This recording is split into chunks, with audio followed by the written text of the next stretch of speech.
का मेहम पूरे यूएस में मचा हुआ है।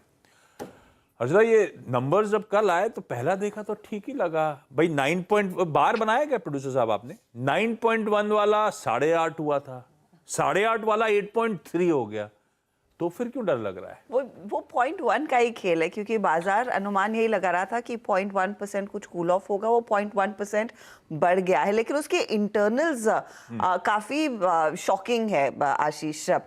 सब जानते हैं कि गैस प्राइसेस में गिरावट देखने को मिली थी। Gas energy prices in fact 5% correct हुए थे, तो उसको कैलकुलेट करके कह रहे थे कि लोग कि इन्फ्लेशन थोड़ा सा नरम होता हुआ दिखाई देगा।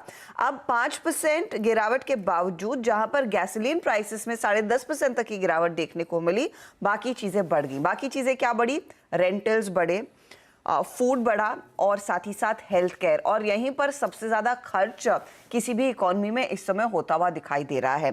अब आप देखिए, फूड इन्फ्लेशन की स्थिति इतनी गंभीर होती हुई दिखाई दे रही है कि जो ग्रोसरी प्राइसेस का एक प्रॉक्सी है, जो फूड होम इंडेक्स की बात करते हैं, वो 13.5% बढ़ता हुआ दिखाई दिया। ये नंबर वाकई में काफी ज्यादा बड़ा है। साथ ही साथ अगर आप देखें ओवरऑल पिछले साल की तुलना में जो खाने पीने की चीजें वो अमेरिका में 11.5% महंगी होती हुई दिखाई दी हैं। ये काफी में चौंकाने वाले आंकड़े हैं। अब मैं कुछ ब्रेकडाउन देख रही थी। अमेरिका में शायद ब्रेड के प्राइसेस आप देखिए, मंथ ऑन मंथ 2% का इजाफा, ईयर ऑन ईयर 16% बढ़ी है कीमतें। अंडे 3% बढ़ते हुए दिखाई दिए हैं दाम, जहां पर 12 मंथ पीरियड में 40% तक का इजाफा है। तो आप सोचिए सुमित जैसे लोगों का हाल क्या होगा अमेरिका में जाके।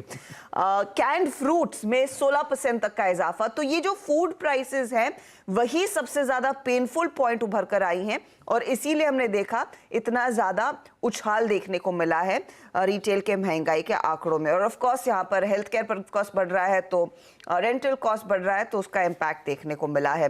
तो ये आंकड़े दरअसल थोड़ी सी परेशानी पैदा कर रहे थे। इसका एक इम्पैक्ट इमीडिएटली डॉलर इंडेक्स पर देखने को मिला।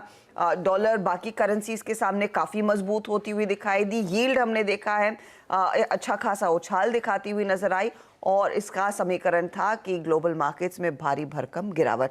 अब सवाल यही है कि इन आंकड़ों को देखकर फेडरल रिजर्व का स्टांस कितना और अग्रेसिव हो जाता है। इसका जवाब देने के लिए है अनुराग हमारे पास।